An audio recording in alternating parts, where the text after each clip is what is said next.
She'll knock this shit out. She'll be sitting down. Yeah. Okay. She's sitting down. Quentin Tarantino doesn't just direct films. He orchestrates symphonies of violence, profanity, and pop culture references that redefine entire genres with each project. His foot fetish is legendary, his dialogue unmistakable, his ego monumental. And there's been actually almost no competition to show him that there can be anything else. For 3 decades, actors have lined up for the privilege of speaking his words, knowing that a Tarantino film can resurrect dead careers or launch unknown performers into the stratosphere. But not everyone emerges from Planet Tarantino unscathed. Some actors discover that working with the self-proclaimed genius behind Pulp Fiction and Kill Bill comes with a psychological price tag they weren't prepared to pay. They find a director who views performers as vessels for his obsessions rather than collaborative partners. A filmmaker who demands total submission to his singular vision without offering the respect they believe they've earned. These aren't typical creative disagreements about character motivation or scene interpretation. These are fundamental rejections of Tarantino's entire approach to filmmaking, his treatment of actors, and his conviction that his voice matters more than anyone else's in the room. The performers who clashed with Tarantino didn't just dislike his methods. They found him insufferable as a human being, impossible as a collaborator, and dangerous as an artist who mistakes shock value for profundity. When you cross Tarantino, you don't just lose future opportunities. You become part of his mythology, another story he tells at parties about actors who couldn't handle the intensity of true cinema. 6. Will Smith. Will Smith represented everything Quentin Tarantino claimed to despise about modern Hollywood: mainstream appeal, family-friendly content, and the kind of sanitized entertainment that prioritized box office returns over artistic integrity. When Tarantino offered Smith the role of Django in Django Unchained, it seemed like an opportunity for both men to expand their horizons. Instead, it became a masterclass in incompatible worldviews. Smith approached the project with genuine enthusiasm, seeing Django as a chance to tackle serious historical material while working with one of cinema's most celebrated auteurs. But during script discussions, fundamental differences emerged about how to handle the film's racial themes and graphic violence. Smith wanted to ensure the character retained dignity despite the brutal circumstances, while Tarantino insisted that authenticity required unflinching depictions of slavery's horrors. Because I'm here to sell my movie. This is a commercial for the movie, make no mistake. And Response you to know the- where I stand on it. The philosophical divide deepened when Smith requested modifications to certain scenes, particularly those involving sexual violence and degradation. He felt that some elements crossed the line from historical accuracy into exploitation, serving Tarantino's aesthetic preferences rather than the story's emotional needs. Tarantino responded with lectures about artistic integrity and the responsibility of filmmakers to present unvarnished truth. Jamie Foxx replaced Smith and delivered a powerful performance, but Smith never regretted his decision. He continued making crowd-pleasing entertainment, while Tarantino continued pushing boundaries that Smith believed didn't need to be pushed. 5. Mel Gibson. Mel Gibson and Quentin Tarantino should have been natural allies. Both directors who wrote their own material, both fascinated by violence and redemption, both willing to tackle controversial subjects that other filmmakers avoided.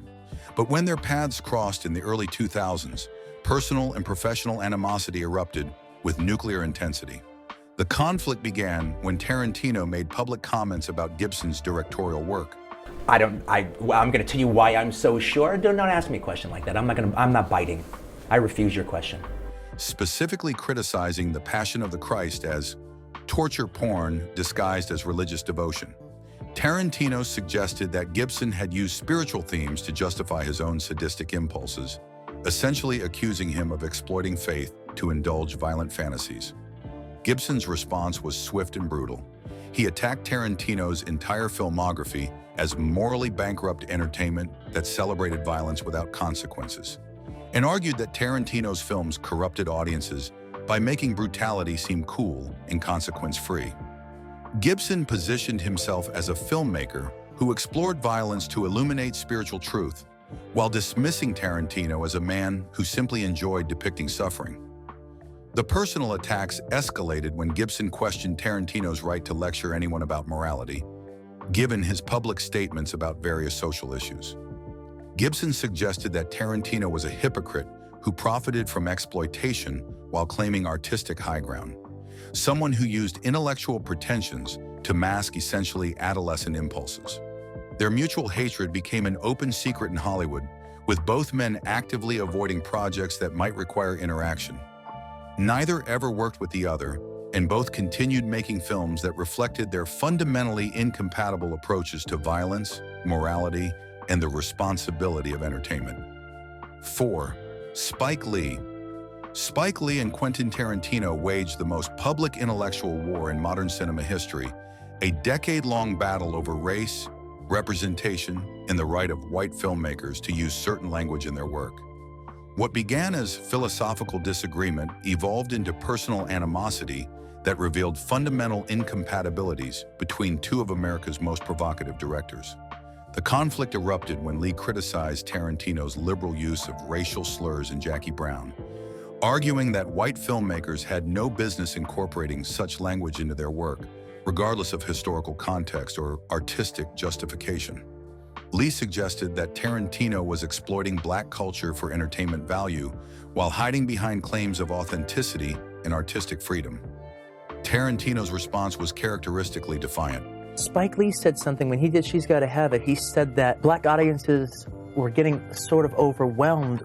He argued that language existed to serve the story, that authentic period dialogue required accurate vocabulary, and that censoring speech based on the speaker's race represented a dangerous form of artistic limitation. He accused Lee of imposing ideological restrictions that would sanitize historical reality and diminish cinema's power to confront uncomfortable truths. Lee escalated by questioning Tarantino's understanding of black experience, suggesting that his films appropriated cultural elements without demonstrating genuine respect or comprehension. He argued that Tarantino treated black characters as exotic objects for white audience entertainment rather than fully realized human beings with their own agency and complexity. Neither director ever backed down, and their disagreement became a defining intellectual conflict that influenced how Hollywood approached questions of cultural appropriation and artistic responsibility for the next 2 decades. 3. George Clooney. George Clooney discovered that working with Quentin Tarantino required surrendering more than just creative control. It demanded psychological submission to a director who treated actors like props in his personal fantasy rather than professional collaborators deserving of basic respect. Their collaboration on From Dusk Till Dawn became a cautionary tale about the hidden costs of working with uncompromising auteurs. Clooney arrived expecting to work with the celebrated screenwriter who had revolutionized independent cinema with Reservoir Dogs and Pulp Fiction. Instead, he found a director who seemed more interested in indulging his personal obsessions than telling coherent stories. No, we never met each other before. But I mean, actually, the thing is, he always puts down all of his movies he did early on. But there's one movie he did that. Tarantino's focus on feet, violence, and obscure pop culture references struck Clooney as adolescent rather than artistic. The relationship soured when Clooney began questioning certain creative choices, particularly Tarantino's tendency to prioritize stylistic flourishes over character development. Clooney felt that scenes existed primarily to showcase Tarantino's knowledge of exploitation cinema rather than serve the narrative or develop the characters. He suggested modifications that would strengthen the story's emotional core. Clooney later described the experience as working for someone who confused self-indulgence with artistic integrity. He felt that Tarantino used his reputation as a film scholar to justify personal quirks and obsessions that had nothing to do with storytelling quality. Clooney continued building his career on projects that balanced commercial appeal with social relevance, while Tarantino continued making films that served primarily as extensions of his own personality. 2. Laurence Fishburne. Laurence Fishburne represented the kind of serious dramatic actor that Quentin Tarantino claimed to revere, classically trained, intellectually rigorous, and capable of bringing depth to any material. When Tarantino approached Fishburne for Pulp Fiction, it seemed like perfect casting. Instead, it became a lesson in how artistic respect can evaporate when egos collide with expectations. Fishburne read the script and recognized its potential, but requested meetings to discuss his character's arc and motivation. He wanted to understand how his role served the larger narrative and how he could bring additional layers to what seemed like a relatively straightforward part. Tarantino interpreted these questions as challenges to his authority rather than professional preparation. I have explained this many times in the last 20 years. I just refuse to repeat myself over and over again because you want me to. The conflict escalated when Fishburne suggested that some dialogue felt artificial and could benefit from minor adjustments that would make it feel more natural while maintaining Tarantino's distinctive voice. Tarantino's response was immediate and absolute.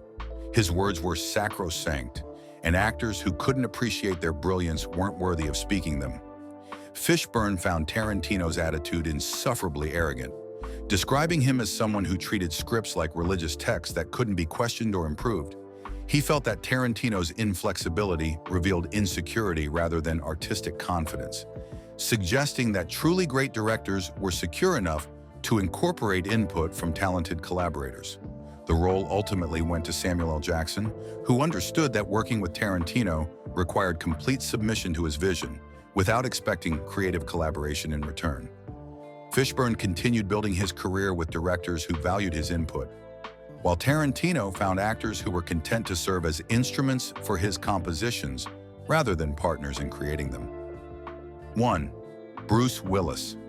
Bruce Willis and Quentin Tarantino created one of cinema's most memorable character partnerships in Pulp Fiction, but their collaboration behind the cameras was a disaster that nearly derailed the entire production.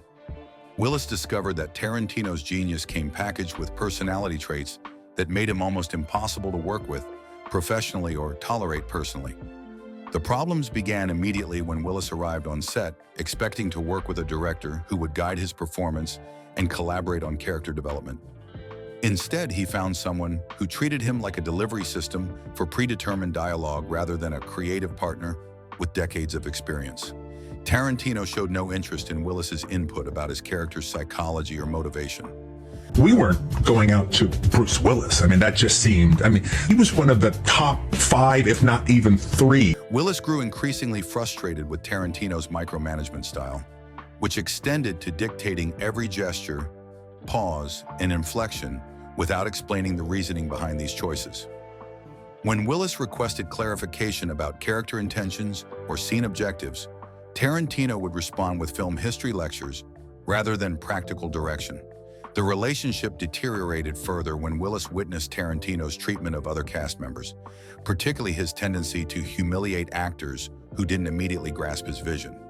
Willis felt that Tarantino used his position as writer-director to indulge petty power trips, rather than create the collaborative environment necessary for great performances.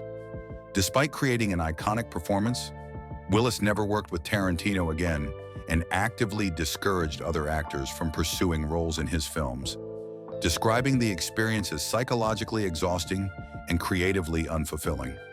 Quentin Tarantino proved that artistic genius doesn't require likability.